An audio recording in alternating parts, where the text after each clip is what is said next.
brush, but for only $35. My dentist said that he also switched to an electric toothbrush, and he's all in just like me. Like I've said before, Buck Brush does not try to rip you off by charging you $15 for every replacement brush head. For only $1 a month, you will be brushing fresh all year.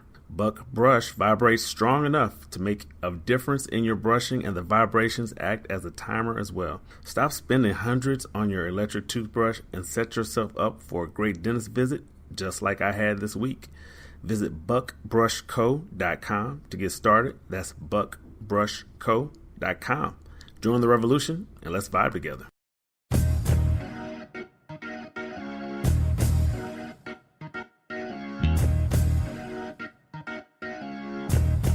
Welcome back, Deconstructing Dallas. Ryan Trimble, Sean Williams, and we are joined today, Sean, by a true visionary leader, a new true visionary leader for North Texas and the UNT system. Although not too new, because 8 months. Oh yes, I'm sorry. You're a seasoned veteran now. That's right. It is Chancellor Lesa Roe of the UNT system. Chancellor, we had spoken a little bit about your background, and so I wanted to see if you could tell us a little bit about what's your vision going forward for UNT?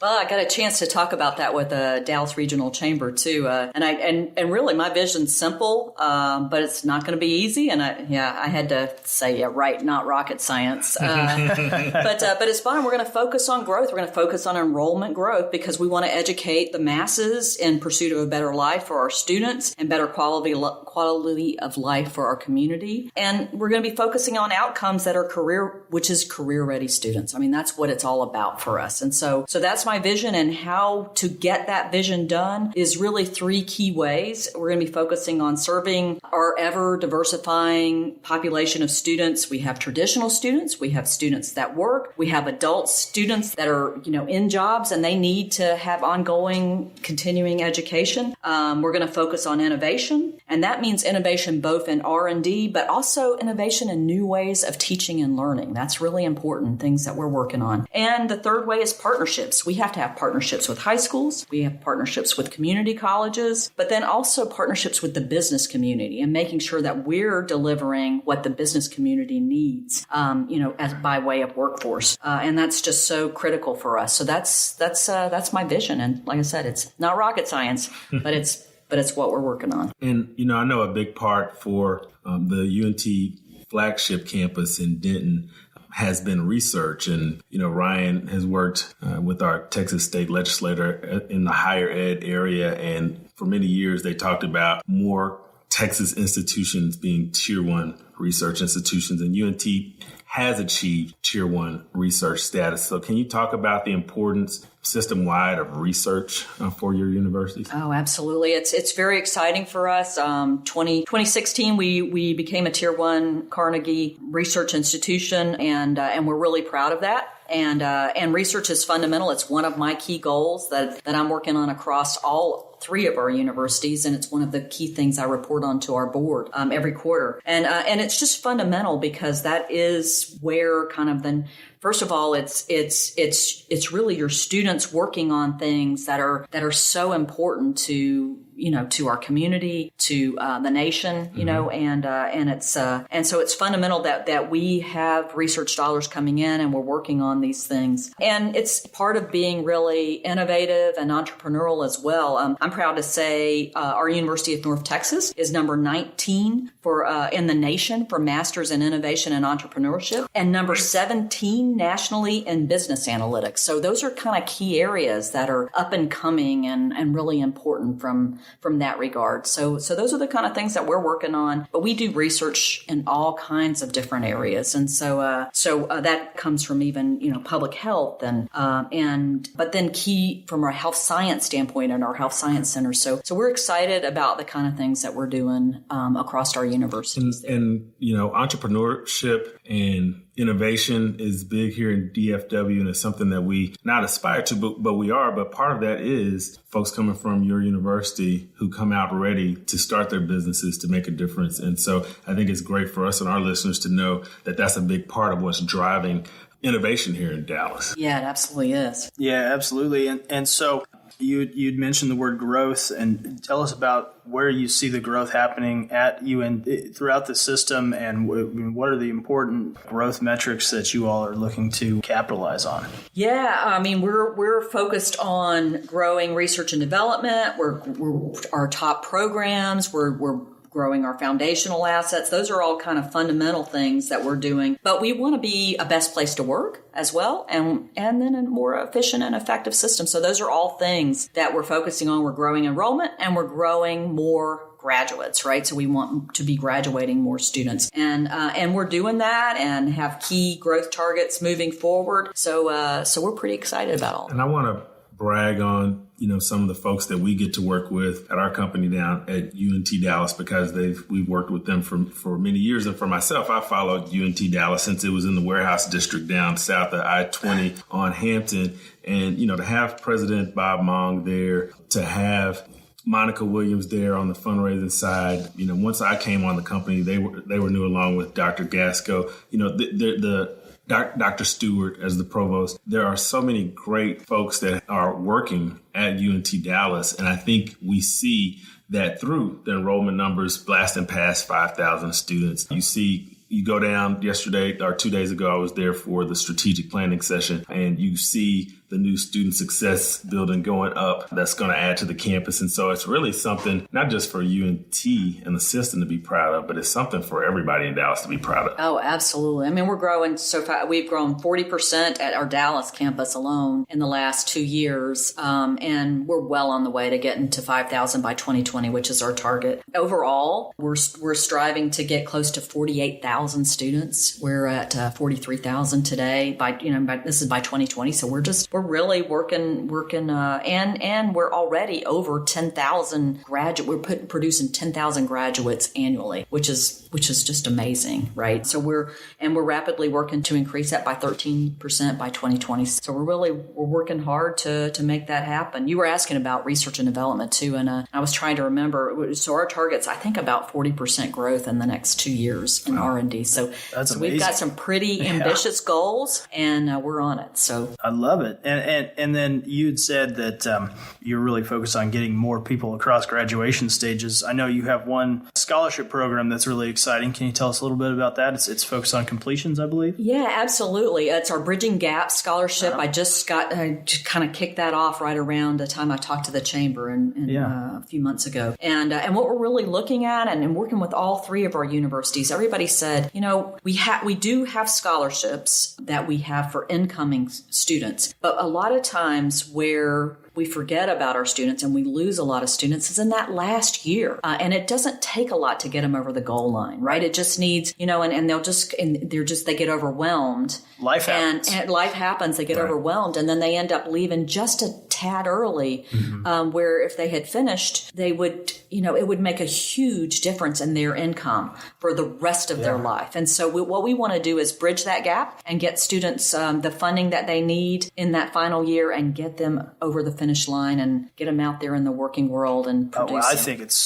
think it's a great idea. I know during my time in the legislature, I'd seen some numbers on just how many people are just, on the 2-yard line, hours, 6, 10, 12 hours short. And so, man, if you can just get those folks, like you said, across the goal line, it would make a huge difference, not only to, your UNT system, the greater Dallas region, the state of Texas, and beyond. That's exactly right. So that's what we want to do and just kind of get them that funding, but then also kind of mentor. We're offering mentorship as part of that. So that way it gives the students somebody to work with and somebody to say, you can do it, right? To give them that confidence. I was there. I worked through college. I know how hard it can be. And so I want to make sure that I'm helping those students get over the finish line. That's great, Chancellor. Well, if prospective students or other students or people around town wanted to learn more about you and find you, where could they find you? Well, let's see. So for the scholarship, you can find me at UNT System. So that's untsystem.edu/scholarship.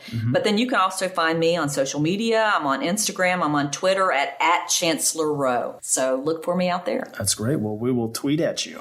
And I'm also glad that we're here in the summer versus the fall, because I'd be having to mediate between you and Ryan with UNT and SMU. First game of the year. Right. We're ready. We're ready. Go Mean Green. The season opener. So maybe off air we'll have to put up a friendly wager. Chancellor. I'm on. I'm ready. Let's go. Let's go. Well, thanks for sure, Chancellor Roe. And we are going to finish up right after this. This is Sean Williams, Ryan Trimble, Deconstructing Dallas. We'll be right back.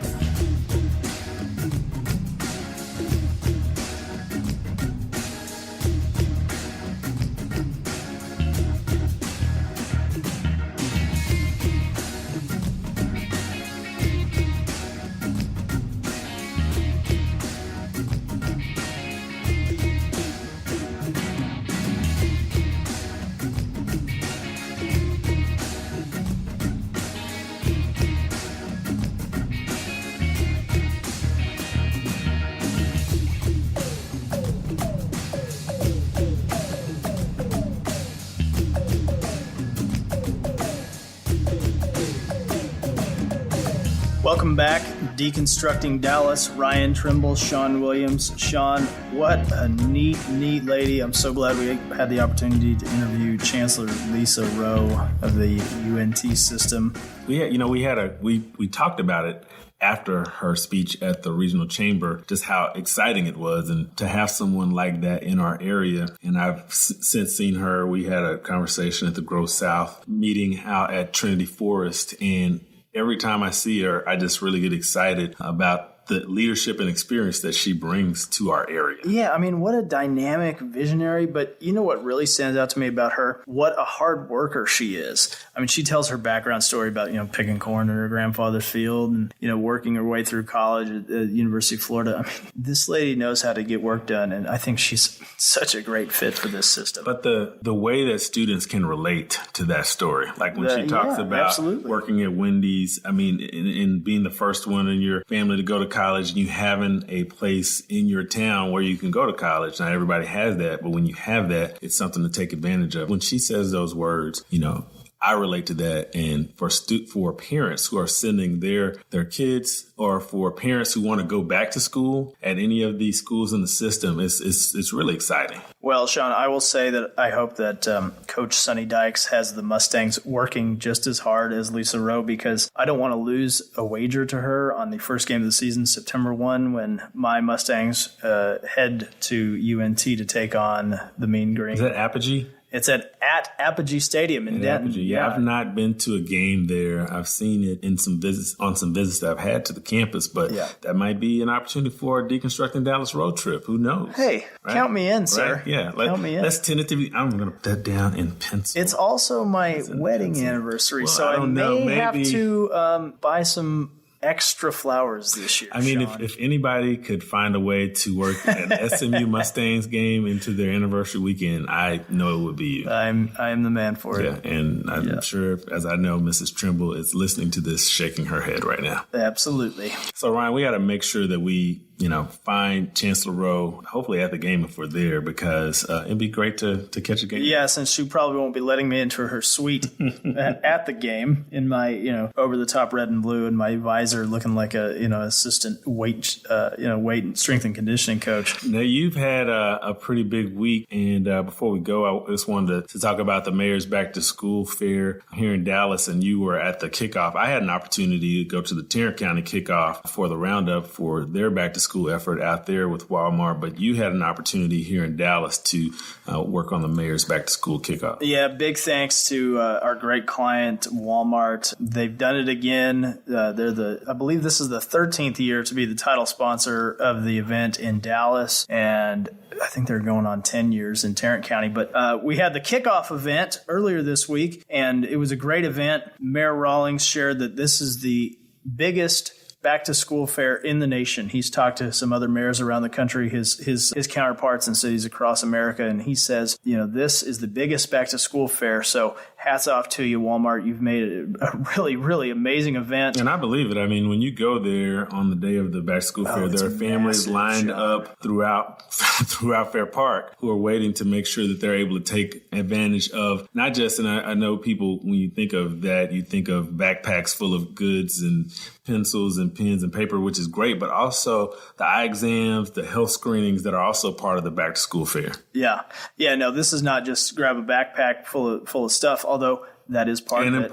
And super important. This is vision screening. This is blood glucose level screening, haircuts. I mean, this is an amazing event. Really gets